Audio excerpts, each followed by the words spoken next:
안녕하세요. 우물쭈물 실험실 해보고 말하는 주간 실천기입니다. 저는 영국 런던의 워홀을 와서 살고 있는 누빔이라고 해요. 제가 영국에 온 지 이제 9개월쯤 됐거든요. 근데 어느 날 갑자기 그런 생각이 드는 거예요. 내가 여기 와서 영어가 진짜로 늘었나? 생각보다 별로 안 는 것 같은데? 그러고 보니 제가 런던에 살고 있기는 하지만 생각보다 영어를 쓸 일이 많지가 않더라고요. 알바 가서 하는 영어도 한정적이어서 별로 안 늘고 대부분의 시간을 집에서 보내고 있고 유튜브를 볼 때도 죄다 한국어, 그리고 릴스도 한국어, 팟캐스트도 전부 한국어로 듣고 있었던 거예요. 그러다 보니까 내가 지금 런던에서 비싼 돈 내고 살면서 한국어 어학연수를 하고 있는 거나 마찬가지구나 싶더라고요. 이러다가 영국 워홀 2년 끝나고도 영어 실력이 그대로일 수도 있겠다는 생각이 들어서 덜컥 겁이 났어요. 그래서 이번 주에는 영어 인풋 실험을 해봤어요. 영어 공부를 본격적으로 한다기보다는 일주일 동안 영어로만 인풋을 넣어보자. 그러니까 내가 지금 영국에서 태어난 아기라고 치고 주변에서 하루 종일 영어만 들리게 세팅해두면 어떻게 될까? 이런 느낌으로요. 결론부터 말하면 영어가 갑자기 원어민처럼 들리는 기적은 없었지만 대신에 영어에 대한 공포가 약간이라도 줄었고 억양도 이 실험을 하기 전보다는 좀 더 자연스러워진 것 같아요. 딱 일주일만 실험을 했는데도요. 제가 지난주에 지원서를 하나 냈어요. 지난번 에피소드에서도 말했지만 제가 진짜로 가고 싶어 했던 회사가 하나 있었거든요. 그래서 제 나름대로는 꽤 공을 들여서 썼어요. 근데 문제는 그 다음이었어요. 면접을 보고 싶기는 한데 진짜로 면접 보러 오라 그러면 어떡하지? 말문이 막혀서 영어로 제대로 말 한마디 못하면 어떡하지? 이런 걱정이 계속 드는 거예요. 사실 지원서를 쓸 때는 챗GPT랑 제미나이를 계속 왔다 갔다 하면서 썼거든요. 챗GPT한테 먼저 초안을 써달라고 하고 그걸 제미나이한테 보여주면서 제미나이야, 너라면 이걸 어떻게 고칠래? 챗GPT가 수정한 건데 넌 더 프로페셔널하고 원어민처럼 보이게 쓸 수 있지? 막 이러면서 AI들끼리 은근히 경쟁을 붙였어요. 그래서 사실 제 서류만 보면 영어를 완벽하게 하는 사람처럼 보일 수도 있어요. 사실이 아니지만. 근데 실제로 저는 영어로 전화 한 통을 하려고 해도 대본을 미리 쓰지 않으면 말하다가 막 말문이 막히거든요. 그래서 이번 기회에 생각을 했죠. 공부는 어차피 귀찮아서 못할 게 뻔하니까 환경이라도 제대로 조성해보자. 그래서 이번 실험 규칙은 이렇게 정했어요. 일주일 동안 최대한 영어만 듣기. 영어 팟캐스트, 유튜브, 오디오북까지. 그리고 한국어 듣기는 최대한 차단하는 거죠. 뭐 친구들이랑 대화할 때는 당연히 한국어를 쓰겠지만 영상 볼 때, 심지어 릴스를 볼 때도 한국어 음성이 나오는 건 아예 안 봤어요. 영국 가정에서 태어난 신생아가 되는 게 제 이번 주의 컨셉이니까. 그리고 이 실험이 콘텐츠를 볼 때는 되도록 영어로 보자 이게 아니라 제가 콘텐츠를 안 볼 때도, 그니까 일상에서 그냥 틈만 생기면 계속 영어를 틀어뒀어요. 사실 유튜브가 제일 힘들었는데 제가 구독 중인 그 수많은 한국어 채널에 새 영상이 올라와도 그거를 죄다 무시하고 영어로 된 영상만 봐야 되는 거예요. 영어 공부용 영상도 안 되는 걸로 정했어요. 진짜 딱 영어 원어민이 볼 법한 영상만 봐야 되는 걸로 했죠. 그리고 만약에 도저히 못 참겠어서 중간에 한국어로 된 영상을 봐야 되겠다 할 경우에 대비해서 벌칙도 정해놨어요. 그거는 동시통역하기. 그러니까 한국어 영상을 보게 되면 무조건 영어로 제가 그걸 동시통역을 해야 되는 걸로요. 근데 이거는 진짜 너무 하기 싫어서라도 차라리 한국어 영상을 안 보는 쪽을 택하게 되더라고요. 제가 지금까지 릴스 끊는 게 되게 어려웠는데 동시통역을 하고 싶지 않아서라도 이번 주에는 한국어 릴스도 아예 그냥 안 봤어요. 그리고 영상 말고도 다른 일을 할 때 팟캐스트를 계속 틀어놨어요. 예를 들어 설거지 할 때라든지 빨래를 갤 때라든지 아니면은 그냥 가볍게 집에서 매트 깔고 운동을 할 때 팟캐스트를 틀어놓는데 그 중에서 제가 제일 자주 틀어놓고 제일 좋았던 재밌었던 팟캐스트는 Anything Goes with Emma Chamberlain 이라는 건데 이거는 LA에 사는 어떤 24살의 미국인이 여러 가지 인생 고민에 대해서 이야기하는 팟캐스트예요. 패션이나 트렌드에 관한 이야기도 하고 하는데 말투가 되게 친근하고 재밌어요. 그래서 공감되는 이야기도 많고 해서 틀어두고 있으면 친구가 옆에서 얘기하는 미국 친구가 하나 생긴 그런 기분이 들더라고요. 그래서 이걸 가장 자주 들었고 그래도 제가 영국에 살고 있으니까 너무 미국 발음만 들으면 좀 그러니까 BBC 사운즈라는 앱을 받아서 거기서 BBC 라디오도 몇 개 들었어요. 그 중에서 저는 Desert Island Discs라고 해서 유명한 작가나 배우 같은 사람을 게스트로 초대해서 매번 이 질문을 던지는 프로예요. 만약 당신이 무인도에 떨어졌는데 딱 8개의 음악만 들을 수 있다면 무엇을 고를 거냐?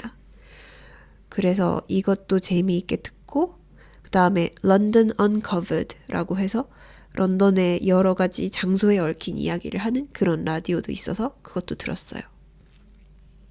그리고 또 하나 한 거는 알바 가는 버스에서 한 30분을 가만히 앉아 있다 보니까 그 시간을 이용해서 오디오북을 들었는데요. 제가 지난주에 아만다 사이프리드가 나오는 하우스메이드라는 영화를 봤는데 되게 몰입감 있고 재밌어서 요즘에 킨들로 소설 원작을 읽고 있어요.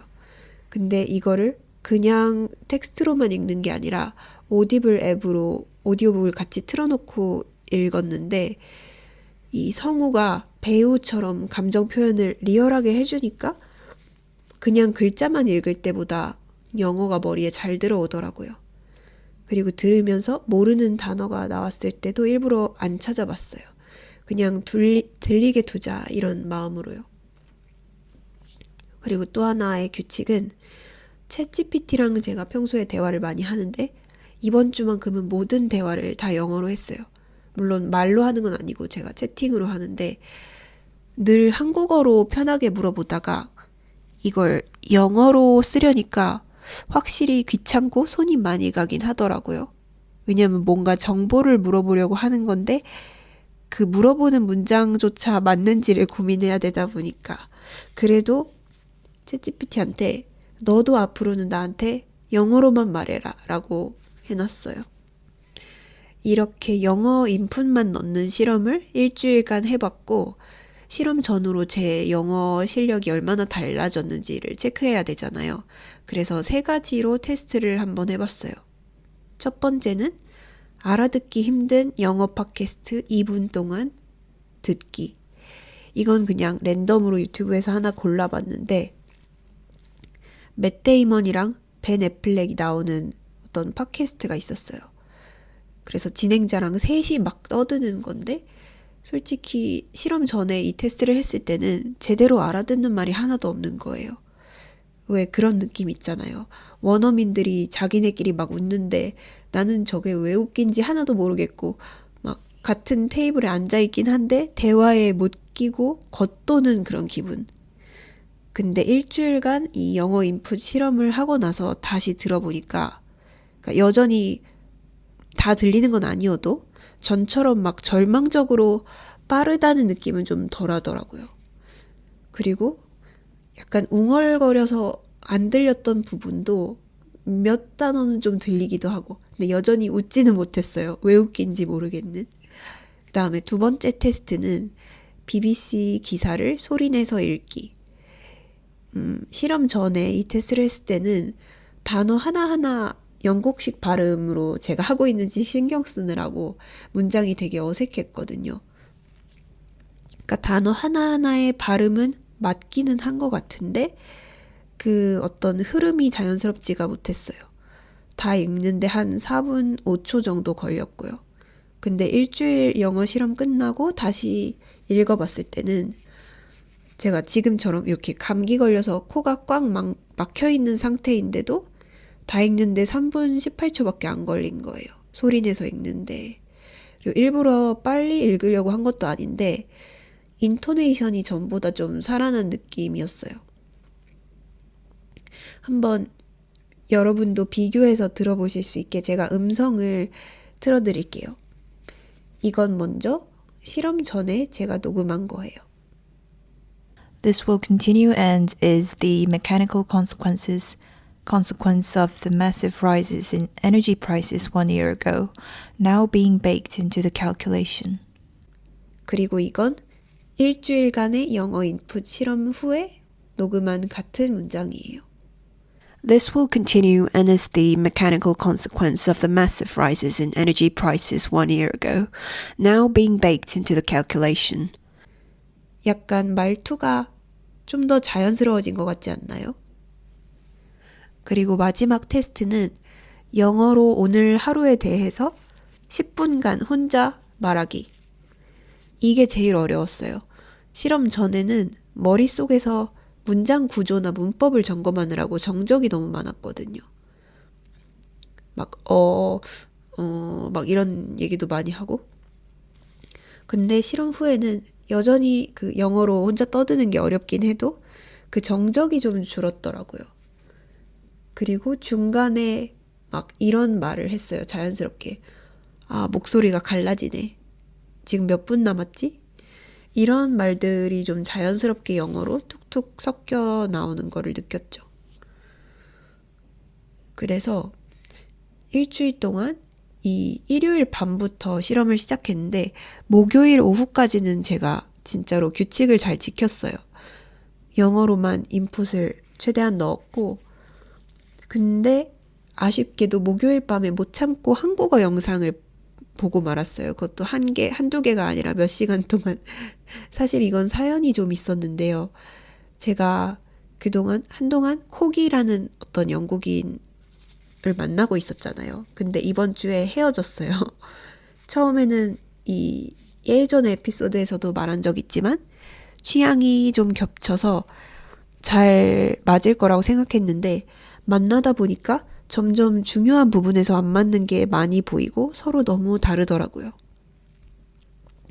그래서 좀 미래가 안 보이고 해서 이번 주에 본격적으로 헤어질 결심을 하고 제 생각을 정리하다 보니까 뭘 하고 싶었냐면 너무너무 유튜브로 연애 관련 영상을 보고 싶은 거예요. 연애 고민 상담이라든지 이런 거 있잖아요.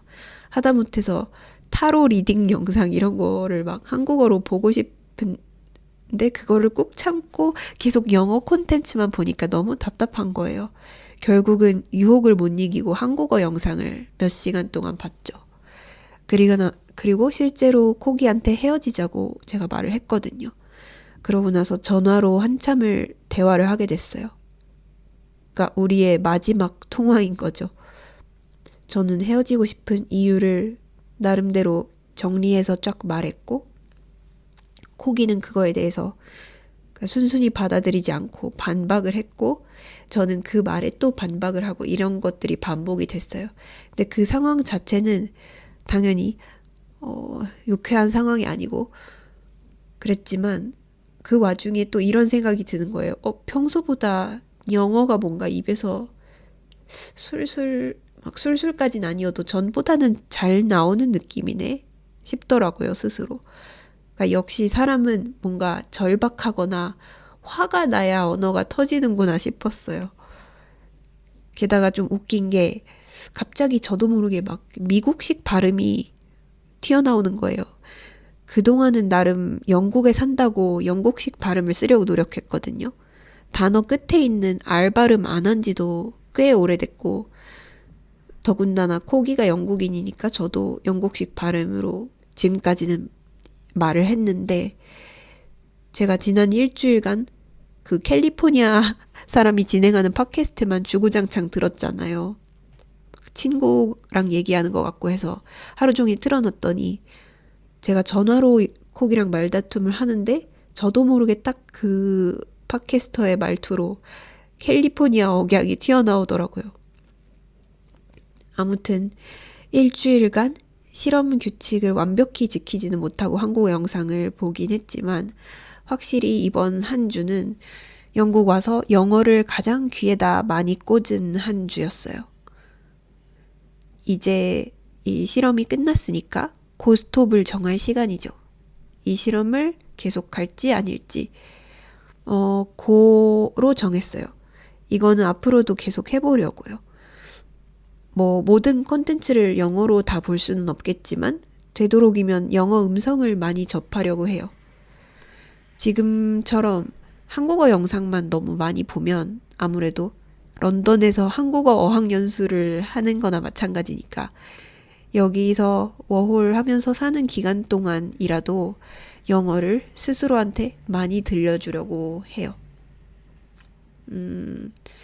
다음 주 실험 예고를 살짝 해보려고 하는데요. 제목부터 말해보자면 죽은 엉덩이 소생술과 좌절 방지 플랭크예요. 이게 뭐냐면 다음 주 수요일쯤에 제가 지난번에 지원했던 그 회사의 1차 결과가 나오거든요. 이게 서류를 통과해야지 면접을 볼 수 있는데 그 합격 여부가 나오는 주예요. 그래서 이제 결과를 기다리면서 면접 준비도 해야 되고 혹시 모르니까 다른 회사도 계속 알아봐야 되다 보니까 아마 다음 주에는 하루 종일 책상 앞에 앉아 있는 시간이 좀 길 것 같더라고요. 그러면은 몸도 많이 굳을 거고 마음도 괜히 더 불안해질 것 같아요. 그래서 이번에는 이 신체랑 마음을 나눠서 한번 관리해보는 실험을 해보려고 해요. 계속 앉아있으면 엉덩이 근육을 거의 안 쓰게 되잖아요. 그래서 힙업 운동을 좀 빡세게 해서 엉덩이 소생술을 좀 해보고 그리고 불안하거나 좌절감이 올라올 때마다 예를 들어서 난 당연히 면접에서 떨어질 거야. 막 이런 생각이 있잖아요. 그런 생각이 올라올 때마다 그 생각에 빠지지 말고 바로 플랭크를 해보려고요. 플랭크 하면 다른 생각이 안 들잖아요. 그래서 생각으로 안 되면 몸으로라도 좀 끊어보자라는 느낌으로 이런 실험을 해보려고 합니다. 그래서 이 실험은 다음 화에서 실제로 해보고 자세히 이야기해 볼게요. 우물쭈물 실험실 해보고 말하는 주간 실천기. 오늘은 여기까지입니다. 다음 주에도 해본 이야기로 돌아올게요. 오늘도 들어주셔서 감사해요. 안녕.